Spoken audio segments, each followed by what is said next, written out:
আসসালামু আলাইকুম ওরহমতুল্লাহি ওবারাকাতুহু।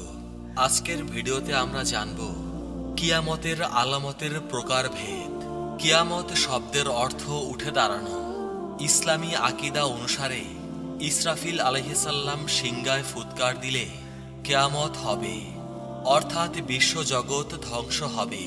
প্রথম ফুৎকার দেওয়ার সাথে সাথেই আকাশ ফেটে যাবে, তারকা সমূহ খসে পড়বে, পাহাড় পর্বত ছিন্ন বিচ্ছিন্ন হয়ে তুলার মতো উড়তে থাকবে। কিয়ামতের নিদর্শন সমূহ দুই ভাগে বিভক্ত: এক, ক্ষুদ্রতম নিদর্শন; দুই, বৃহত্তম নিদর্শন। ক্ষুদ্রতম নিদর্শন আবার দুই প্রকার: এক, দূরবর্তী নিদর্শন; দুই, মধ্যবর্তী নিদর্শন। যে সকল নিদর্শন প্রকাশ হয়ে অতিবাহিত হয়ে গেছে সেগুলোকে বলা হয় দূরবর্তী নিদর্শন। কিয়ামত থেকে বহু দূরে হওয়ার কারণে এগুলো ছোট নিদর্শনের অন্তর্ভুক্ত। যেমন শেষ নবী হযরত মুহাম্মদ সাল্লাল্লাহু আলাইহি সাল্লামের আবির্ভাব, চন্দ্র বিদারণ ঘটনা, মদিনায় বিশাল অগ্নিকুণ্ড প্রকাশ ইত্যাদি। আর যেগুলো প্রকাশ হয়েছে এবং শেষ না হয়ে দিন দিন আরো বৃদ্ধি পাচ্ছে সেগুলোকে বলা হয় মধ্যবর্তী নিদর্শন। এর সংখ্যাও অনেক।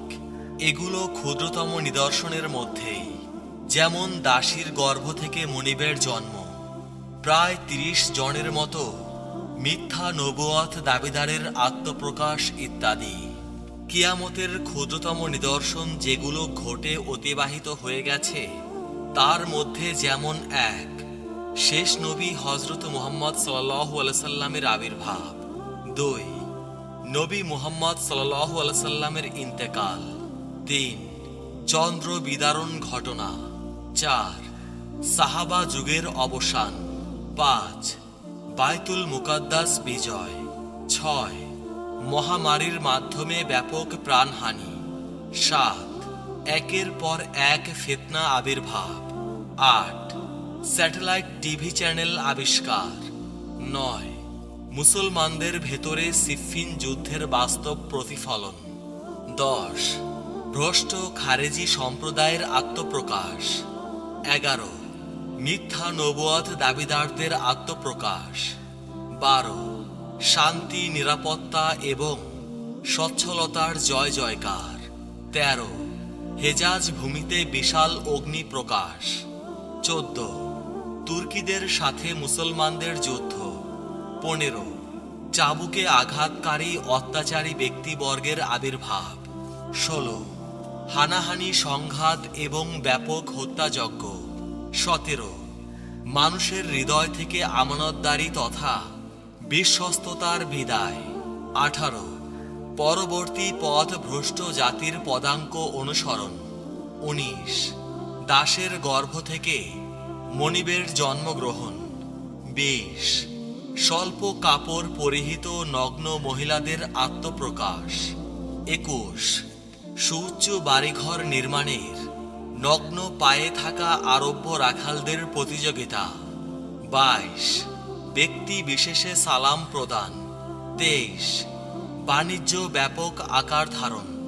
24, স্বামীর সাথে তাল মিলিয়ে স্ত্রীরও ব্যবসায় অংশগ্রহণ; 25, সারা বাজারে মুষ্টিমেয় ব্যবসায়ের প্রভাব; 26, ব্যাপক হারে মিথ্যা স্বাক্ষর প্রদান; 27, ব্যবহারে সত্য সাক্ষ্য গোপন; 28, দিন সম্পর্কে মূর্খতা ব্যাপক আকার ধারণ; 29, ব্যয় কুণ্ঠতা ও কার্পণ্যতা ব্যাপক আকার ধারণ; 30, ব্যাপক আকারে আত্মীয়তার বন্ধন ছিন্নকরণ ইত্যাদি। যে সকল নিদর্শন এখনো পর্যন্ত ঘটেনি তার মধ্যে কয়েকটি হল: 1, মানুষের হাতে হাতে প্রচুর ধন সম্পদ; 2, জমির অভ্যন্তরীণ খনিজ সম্পদ প্রকাশ; 3, রূপ বিকৃতির ঘটনা বৃদ্ধি; 4, ভূমিধস; 5, অপবাদ প্রবণতা বৃদ্ধি; 6, এমন বৃষ্টি যা সকল জনপদকে ভাসিয়ে নিয়ে যাবে; 7, ফসলহীন বৃষ্টি; 8, সকল আরব দেশ ছড়িয়ে যাবে এমন ফিতনা। 9, মুসলমানদের সাহায্যে গাছ কথা বলবে। 10, মুসলমানদের সাহায্যে পাথরও কথা বলবে। যেগুলো ধারাবাহিক প্রকাশ হলে পরক্ষণেই কিয়ামত সংগঠিত হবে, এর সংখ্যা প্রায় 10টি।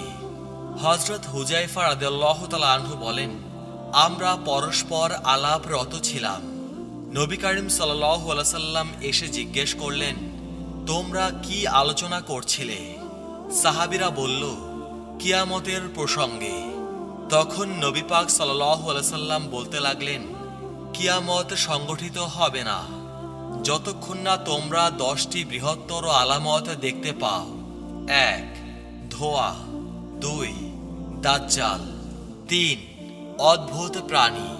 4, পশ্চিম দিগন্তে প্রভাতের সূর্যোদয়। 5, মরিয়ম আলাইহিসসালামের সন্তান ঈসা আলাইহিসসালামের পৃথিবীতে আগমন।